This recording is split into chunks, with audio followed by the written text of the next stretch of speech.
Everybody, it's your boy D from DNC Digital, back with another Instagram Live with Mission Pro Wrestling for the tournament Out of Hell. And I'm so glad to be working with this awesome company again. Again, like we said before, it's an all-women's promotion, and I don't mean all women like just in the ring. Women are holding every position in this company, and they are trailblazing, and they're just going for it. And I'm happy to be a part of it. Today, we're going to have Heidi Howitzer on the show and to talk to her because I've learned a lot of stuff about her throughout all the research that I've been doing. So I'd like to welcome Heidi Howitzer. How you doing today, miss? Howdy. Howdy. How are you? I'm good. How about yourself? It sounds like I'm good, thank you. It sounds like you are still holding on to your Texas roots with the way you said hello to me. Yeah, there's a lot of y'alls. I have to think about how I say well, or else I say whale, and that's about it. And howdy. True. So you're originally from Houston, is that correct? That is correct. Yeah. Not born there, but grew up there, went to school there. Your Lived there for most formative of my years were life. in Houston. I was born in Louisiana, actually. We lived there for like Oh, 6 months, okay. though, so, you know. One thing I'd love to talk to everybody about is food. It's one of my Oh, favorite topics to talk good. about. So please, can you tell me, when we go to Houston, my girlfriend and I, where do we go to eat some authentic Houston stuff, to feel the city, to feel the culture? Oh shit. Okay. So you just brought up one of my favorite subjects. We could just talk about this shit for like 30 minutes. That's great. Easy, let's do it. Okay, so taqueria and just Mexican food. If you want like sit down Tex-Mex, really good stuff, go to La Mexicana in Montrose. Really, really good. That was always one of my favorite spots. Barnaby's is good, like cafe chain place. You have to get Vietnamese food while you're there because Yes. that's one of the coolest things about Houston. There's such a diverse culture. It's awesome. Yeah, my girlfriend went to school out there, so she took us to. My girlfriend went to school out there, so it's like that one metropolitan street by the school, and she took us to a Vietnamese place, and that food was amazing. I love Asian food.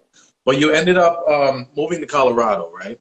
Yes, I did. Yeah, about 2.5 years ago now, so January 2018. So can you tell me, have you already engaged in the legend that is Casa Bonita? No, I haven't been. I know.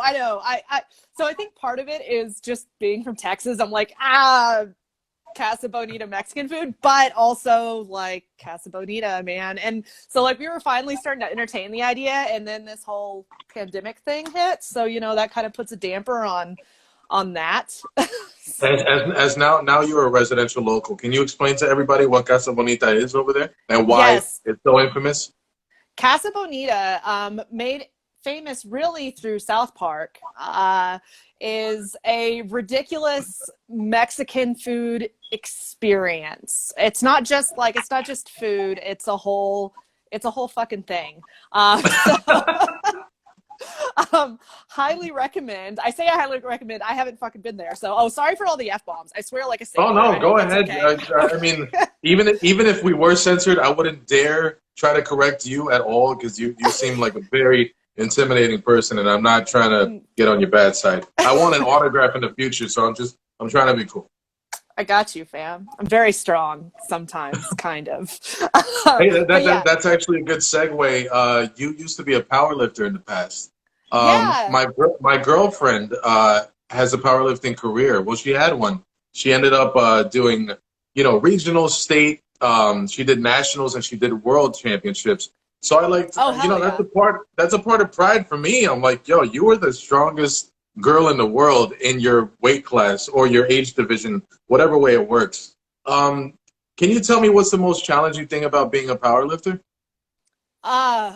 Shit. Picking the weight back up and putting it back down again. No, honestly, so to give you an idea, so I also was a competitive powerlifter, competed at nationals and all of that sort of thing. And like you said, it's by weight class. So I bill myself now as 170 pounds of grade A beef. That's a shoot. I'm 170 pounds. When I was competing in the 60 kilo class, which is 132. 130, okay.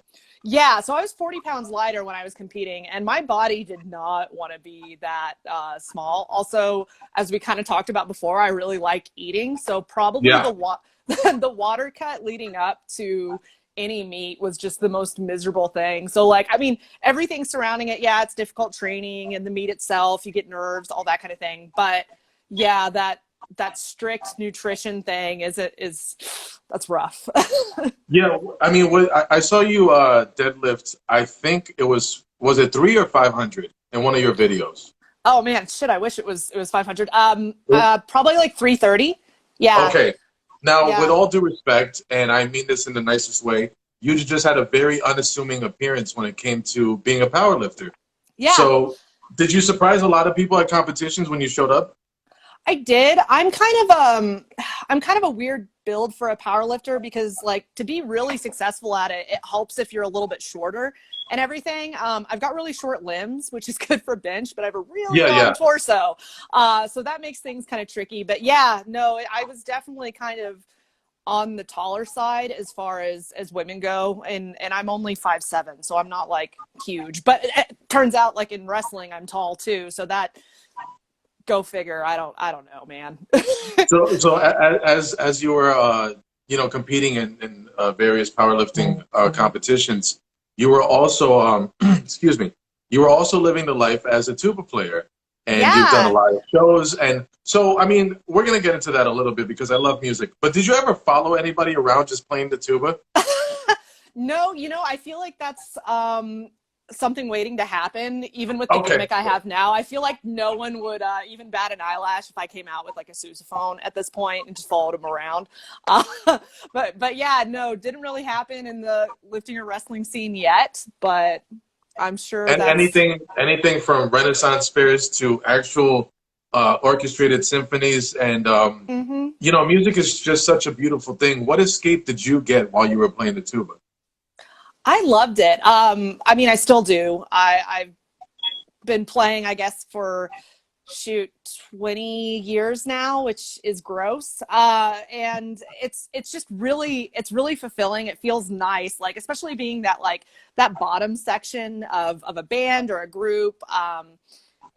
It's fun, and there's a lot of stuff that kind of reminds me of like of wrestling, even because there's a lot of give and take and playing off of other people, especially when you're like playing in a quintet or playing jazz music. Yeah, it's a good time. That's cool. I love it. Yeah, I honestly I would play more now, but since we moved to Colorado, I travel a lot for my job. Wrestling has kind of taken over my life. Yeah, it's hard to So, balance hobbies. can you look back at any story that sticks out that maybe you've been the most nervous going into a tuba performance? So most nervous with the tuba performance, honestly, more so than anything else, were just auditions and stuff like that. Okay. Usually, like once I get on stage, great, no problem. I'm a huge ham, and I like being in front of an audience, whether it's wrestling or playing the tuba. Yeah. So that kind of lends itself well. I would say probably the most nerve-wracking experience is so I guess the last 2 years before I moved from Texas, I'd play with the Texas Brass Quintet at Texas Renaissance Festival. And the way that works, it's a pretty interesting gig because so it's a quintet, you've got 5 people, you show up. Like I've played gigs with these guys before, but like you don't practice together regularly or anything like that. And the guy who leads the group, the trumpet player, pulls out like these binders that are like this big. They're fucking huge. And he just slaps them on the stand. He goes, okay, go to page whatever. And then you just start playing. Like it's all sight reading. Between sets, you're just pounding beers to try and make it like be less stressful. So it's great because things get actually like more fluid and better as the day goes on because you're playing these 45-minute sets and there's no end in sight. But it's great too because the last set of the day you play all like the pop hits and stuff, which always gets you the most tips. So that's fun. And I get to So dress up. when you're talking about that, it's fun when you work off of people and you work off of their energy. It's not unlike when you're in a tag team. Now, I know that you were a tag team champion at one point. Are there any parallels from being in a band to being in the tag team? And it's Yes. not like you're doing a solo gig, and it's not like you're doing a singles career either. Right. You're actually like riffing off of someone. The difference is I'm much better as a musician than I am as a wrestler. But with, That, hands on. not after all the videos, I wouldn't say that. No. Well, you haven't seen my tuba playing, but no. So. Touche, But young lady. Touche. but no, there are a lot of similarities and parallels. I mean, you really are riffing off of each other. You're working with what your teammate gives you.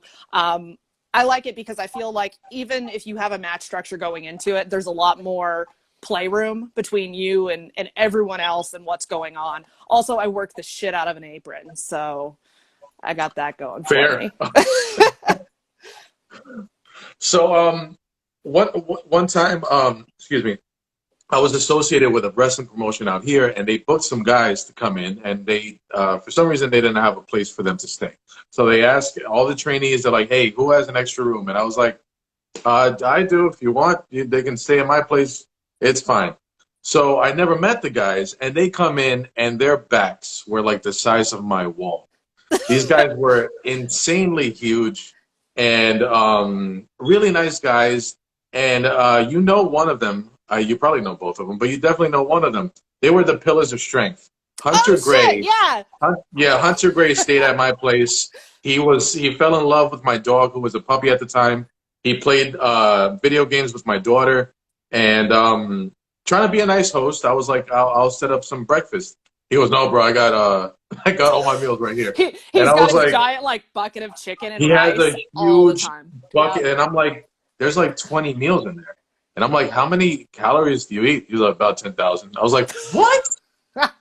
That's insane. And I got a couple pictures with them. I'm a fairly average guy, but I look like nobody next to this guy. Can you tell me Yeah. about working with Hunter Gray and what kind of a crazy dude that guy is? Yeah, so it's super fun. It's actually kind of like tricky. I mean, behind the curtain, putting a match together with those guys. So he tags as the Ragnarokers. So rather than Titan, I think that's Yeah, Homeboy's working name. Okay, yeah, so I don't yeah. want to out his shoot name. So I think he works with a guy named Bruce Rogers out here in Colorado, and they're the Ragnarokers. And that's an interesting one because we're putting a match together, and I'm like, shit, half of the stuff you guys do as goofy offense is the same stuff I do. So we have Hmm. to like change it up and work around with it. But it's a blast. And it's fun too, because like, as you've noticed from watching my stuff, a lot of my offense is I'm picking people up and stuff. And I can't exactly do that with someone who's like 300 pounds. No, And it's not just that man. muscle. And then like, so one memorable moment so they do a spot where Hunter picks up Bruce and puts him on his shoulders, and Airplane spins him around, and you're running and you're getting hit by the feet. You're feeding a lot, yeah. Yes, yeah. It's great time. But so I decided I picked up Bruce and put him on my shoulders and was spinning him around. But I'm pretty sure it was the slowest movement of all time because he's like 6'2", and like I mean his feet were practically touching the floor. Like this is the most not believable thing ever. But I'm very proud of myself for getting you up here. So there's that. But yeah, they're super fun to work. Really good time. So that wasn't the. I mean, him staying at my place wasn't the only reason I brought him up. Just like you, he uses face paint, and there's a lot of makeup that goes into his character's presentation. So, and I see you. You make a lot of friends. Well, in as far as like posting on social media, you have a lot of pictures with people who do use makeup as part of their character. Is there a kinship between you guys when it comes to, that layer of your character that plays so much a part? For me, it's huge, and I don't know if a lot of it is just because it makes me feel more comfortable or what, but I don't feel like I can be my character or my gimmick if I don't have the goofy war paint on. So I switched during quarantine. Before I was doing like the kind of just like post-apocalyptic smeared whatever, changed it up Yeah, for more you have a shows. very Thunderdome Mad Max thing going on with Yes, this. Yeah, okay. yes, yeah. And I wanted to try and get to something a little bit more recognizable. So kind of do more of like the Sting LOD thing where I was doing the same stuff every time. And Okay. so and so one person who I love, Max the Impaler, I really wanted to try and like get away from drawing too many comparisons to her and everything as well, just because she does the whole wasteland thing too. So I'm like, cool, I'm going to do it's like an upside down H. So I have my big stripes. And so it's like kind of like an LOD tribute, but yeah, I think it makes a huge difference. I mean, if you probably noticed, Abaddon with AEW, we worked together Yes. a ton Yeah. back at Rocky Mountain Pro before she got signed, and she turns into obviously completely different when she's got the gimmick on. And I mean, it does. It really helps you like embrace something different about yourself.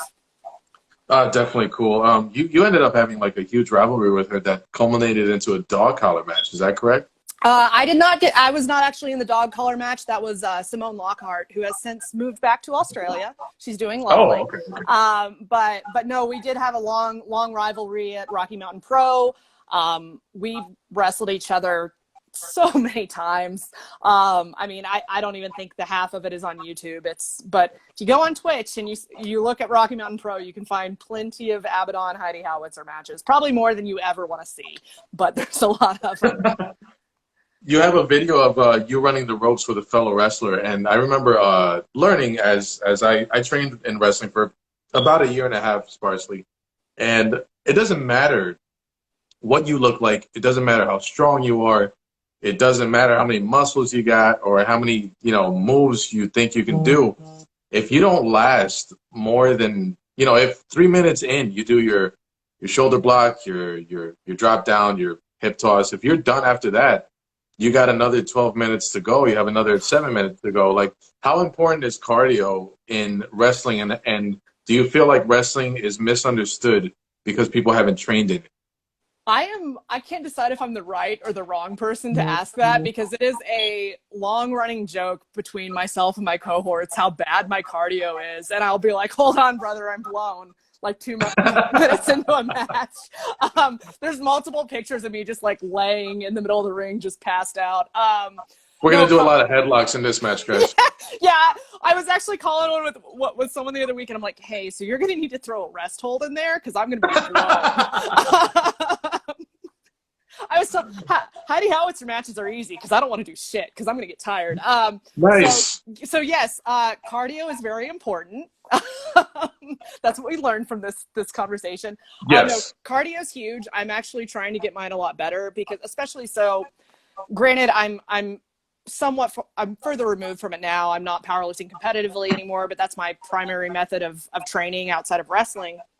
And there's not a lot, as you know, dating someone who's involved in powerlifting, there's not a lot of cardio in there unless you're actively cutting for a competition. Yes. Yes. Yeah. So getting my feet to move has been a struggle. My feet to move.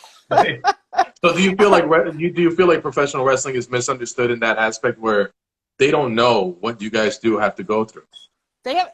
So people will tell you, and you'll have heard it, especially like coming out of quarantine and people starting to do shows now.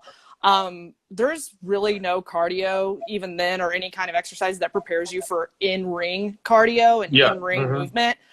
It kicks your ass because it's not like, oh, I'm just running, or oh, I'm bumping, or oh, I'm doing these power moves. No, you have to do all of it. You can be running and then fast walking, and then you have to pick someone up and throw them down and do some other bullshit, and then you got to run some more. All the while still playing a character and having to emote these things to people who are right there watching you.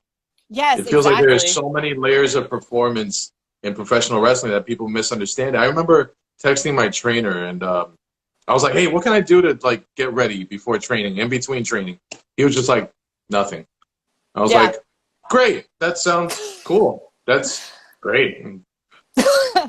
Yeah, and like watching tape is super beneficial. I mean, it's going to help you because there's things you can learn from watching people that you can't learn just getting in there and doing it. You have to kind of have an idea of what's going on. But yeah, there's no real way to prepare your body for any of that. That first bump after like quarantine and stuff is the shits. So I bet. I've always asked everybody I've been interviewing recently if it's a pro wrestler. I'm like, I wonder what that first bump felt like, because I remember Undertaker's documentary on the WWE Network, and he thought that if I do 2-3 matches a year, it's going to be better on my body as I get older. But turns out if you don't have that repetition, your body is not accustomed to it anymore, and then it's just hell. So I saw on your social media that you're married, and first off, congratulations. You guys look so happy together and so great together. And I gotta say the guy's handsome because he has a great beard. So there's a few questions I do have.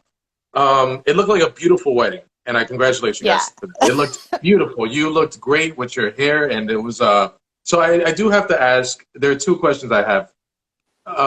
Unless I'm misunderstood, was that a Viking wedding? And my second question. Oh no, I'm sorry. Go ahead. You can lead on to that, and I'll ask you the second question. Okay, yeah. So I'm a huge fantasy nerd. That's my shit. Fantasy books, movies, everything. World of Warcraft and everything. I actually have World of Warcraft up in the background right now because I'm gonna play the pre-patch when we get done off the stream. So yes, big fan. And so whenever we decided to get hitched, I was like, cool, I'm gonna look at fucking castles, and we're gonna just dress up and make this themed. It was great because, like, you know, I sent out the invite and was like, hey, you know, dressing up is encouraged, like, in theme, but you don't have to. And like 98% of the guests all dressed up. That just shows all the love and support that they have for you guys. Yeah, it was super fun. I loved it. I couldn't have been happier. I came down the aisle to like Norwegian folk metal. Had the swords and everything. Yeah, yeah, we had the plastic swords. Yeah, I was wearing like velvet leggings and a leather bodice, like, and boots. Like, it doesn't get more comfortable than that. I got to drink out of like a horn, so that's cool. Oh, sweet. Yeah. That's so good. Yeah, it was a blast. I loved it. It felt more like a big party than a wedding. So that's great. I'm glad you had a good time. So my second question about your wedding is, did Brother Love officiate the wedding? Yes. So thank you. I saw him and I'm like, it's a Viking wedding, but I did he do the character and everything? He yes, did the voice? Yes. So one of our close personal friends and former roommate for a bit as well, fellow wrestler Severino Corrente, also seen on AEW Dark, having the shit kicked out of him by Jimmy Havoc. He dressed up, so he's ordained, and I was like, hey brother, please marry us. And also, I don't even remember whose idea it was, but it was like someone joked about him being Brother Love for the wedding, and then that just became a thing. So he did like the red face paint, white suit. Yeah. Love. Yeah, I gotta post a video. I love you. Yeah. Yeah. So great.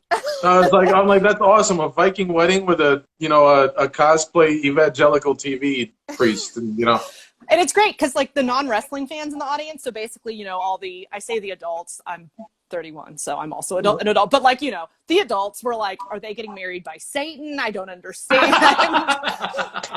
Does he have a really bad sunburn? I'm like, no, that's it's a wrestling thing. Don't worry where'd they about get it. this guy? That's so great. Just picked him up. That's like me telling my, that's when they love you and they support it, and they're just like, if they wanted that, that's what we're here for. So yes. I told my girlfriend, I was like, I'm gonna write in my will already that I want a soundtrack played at my funeral. Like I want Freebird played, Hell yeah. I want Viva La Vida by Coldplay, and I want all these very reflective, very deep songs. And out of nowhere, I want Peanut Butter Jelly Time played at my funeral. And I just want people to just go like, just like side eye, like, was this on purpose? And then I just told my girlfriend, she's like, he wanted that. I don't know what to tell you. He just wanted that. I had no part in this. It's in the will. He told me he'd haunt me if I didn't do it. Hey, so speaking of haunting, you have the Thunderdome Mad Max thing going on, and you're with Abaddon, which is like a very, very dark character. But how many times a week are you turning off the light and just running straight to your bedroom?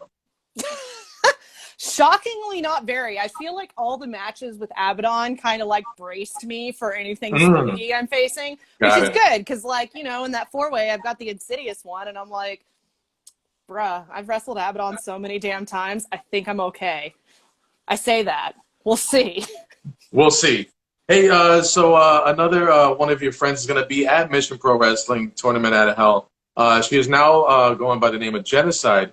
Can you tell me what we should expect from her at the show? She's big, she's strong, and she's gonna beat some ass. I love her. We tagged with each other and Abaddon as Power and Gory a couple of years Ooh, that's ago. so cool. Yeah, yeah. That's so cool. Did you ever try to pull off the suplex with the splash deal? No, we didn't do that. Oh God, I would have to. That would require me to have timing. We did we did we did the super collider where we did the power bomb, and then we booped the other tag team Oh, in the wow. ring. Yeah, Nice. so it was fun. It was a good time. But yeah, I love Genocide. She's great. Can't say enough good things about her. She's mama. That's awesome. Yeah. I'm a big fan of Xavier Woods, and I'm a big fan of everything he does. The guy's just very talented. So he says on record that Too Cold Scorpio is the greatest wrestler of all time. Now I know that you got to spend a little bit of time with him. Can you tell me anything that sticks out about him as far as training you and any little quirks that he has? Oh man, Scorpio.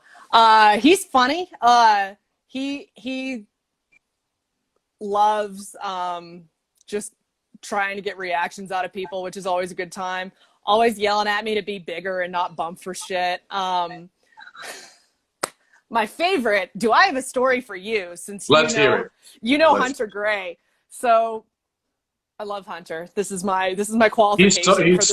He's just so weird in the best way. Like He's like a big Labrador retriever. when he was playing video games with my daughter, we were playing Super Mario World, and it was like those times where like all the fish are jumping, and you're in that water board, and she's like trying to dodge everything, and she finally gets done. And he's like, "Whoa, that was stressful." I was like, yeah. So Hunter is a freak athlete because he's like he's got, if he's not 300 pounds, he's at least 285. And yes. the dude's, yeah, like you said, he's built like a brick shit house. And Hunter has a habit of, he's a freak athlete, so he's doing like 450 splashes and shit. With yeah, he is. I've seen him do that. Yes. Yeah, with like small guys in the ring and stuff. And it's like, dude, what, like, just, you don't have to do any of this stuff. Just like play your size, you're good. Like, calm the fuck down. And anyway, so it's we get done with our live TV taping, and we get to the back, and Scorpio goes up to Hunter, and he's talking to him, and he's like, you know who does shit like that? Who doesn't leave anything for guys that are smaller than them? Bitches. Is you a bitch? And like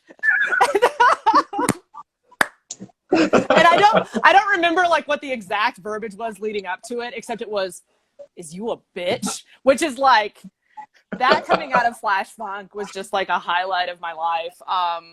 So good.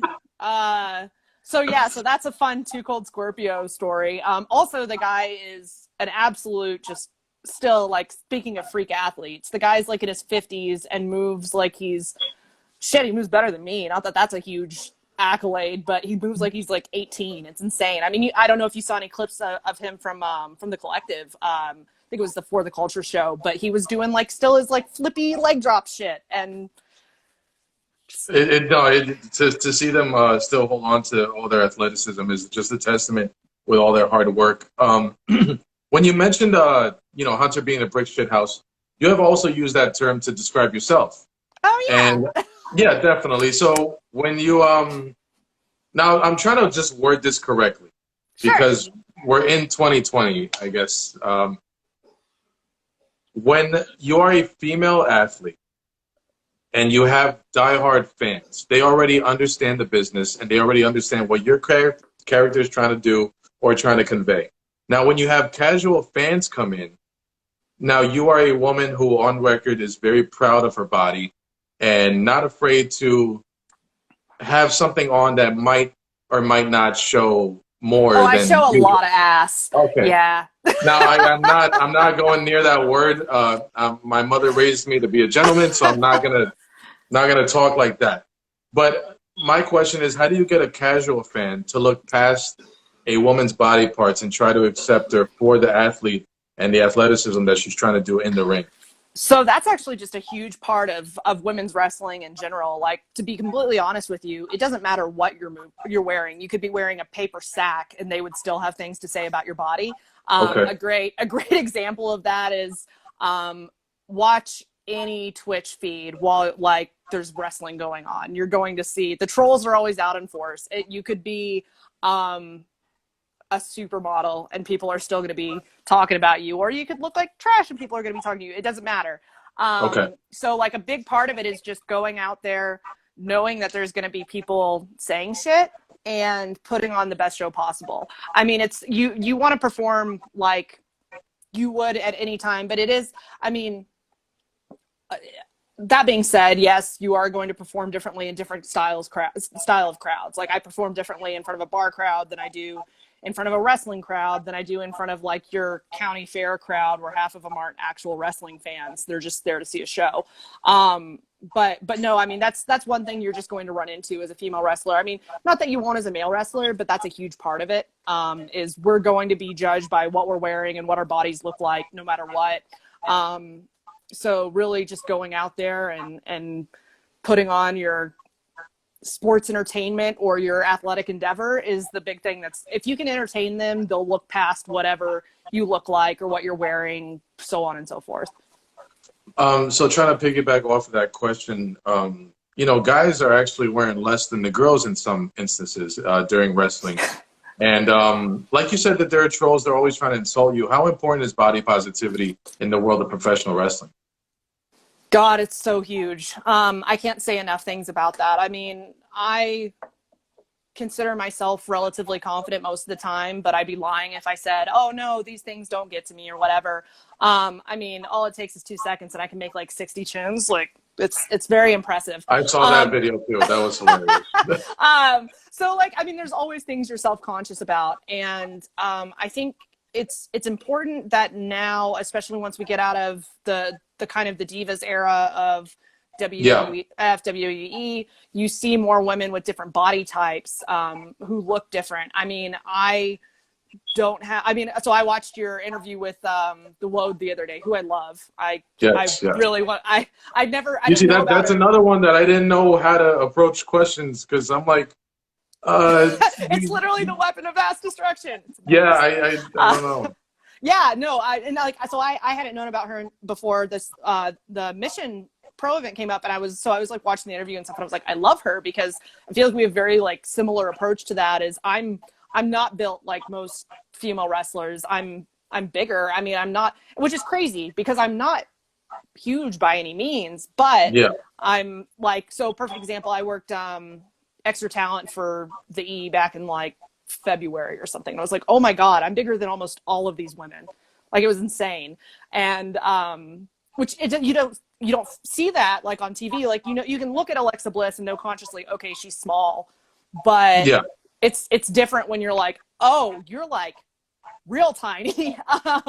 So I think it's important that there are more body types and more representation happening with women's wrestling, especially having other large-scale brands like AEW, Impact, Ring of Honor that are showcasing women that don't look like your standard I mean, lover, but like Kelly Kelly and stuff, you know? Yeah. Totally understand. Now let's take it to Mission Pro Wrestling. They are the ones, I feel like they're doing it bigger than any other company out there, because it needs to be said again. Excuse me, every position in this company is held by a woman. Now, it's not only in the ring, it's not, 4 or 5 women's matches. This entire company is constructed by women. And they had an awesome first show. How do you feel about Mission Pro Wrestling, and how important are they to the future of women in wrestling? I think it's phenomenal. I was really quick to, shortly after they made their announcement that they would become an all-female promotion and that they were kind of like starting to pick up steam for their first show, I was real quick to reach out to Robin Reed, who does the booking there, to be like, hi, What's I'm Heidi up? Howitzer. Hi, By the please help way, me. Yeah. I'm okay at wrestling. But no, I mean, it's huge. So quick shout out to Respect Women's Wrestling here in Denver. It's run by a guy named Nick Gossert, who's phenomenal. Love him to death. They started up at the beginning of last year and with a kind of similar thing where it's all female show. However, it's still run by a man. Love Nick, but he's a man. You know, we do have male rest, male commentary. So it's really something special that Mission is able to offer that environment for women trying to make it in the business and trying to make a name for themselves, trying to do something. It also really aids, I mean, this all kind of followed the whole speaking out movement and the shitstorm of that on Twitter.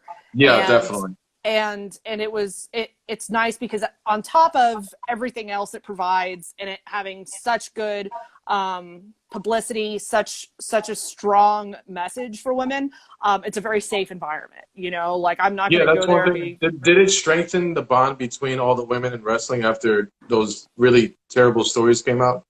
I think so. I really think so, because a lot of it too is, I mean, one thing you hear is, you know, a lot of it's you're almost never the only one. So it's kind of one of those things where when one person speaks out about someone, you're like, oh shit, now I can say something because I won't feel like I'm being persecuted for outing this person who's a name or outing a situation, you know, that happened. And that's really important. It's nice to know that we, you know, all of us have the support of each other. And at the end of the day, I mean, wrestling, just like a lot of the other entertainment industries, it's a very small community at the end of the day, but especially for women's wrestling. Like everybody knows everybody, whether you shared a locker room or not. You've probably seen each other on social media. You've probably interacted with each other on social media. The last thing you want to do in any kind of professional environment is burn bridges. But I think it really kind of opened a lot of eyes to how small all of this is. So after that fatal 4-way match, it looks insane.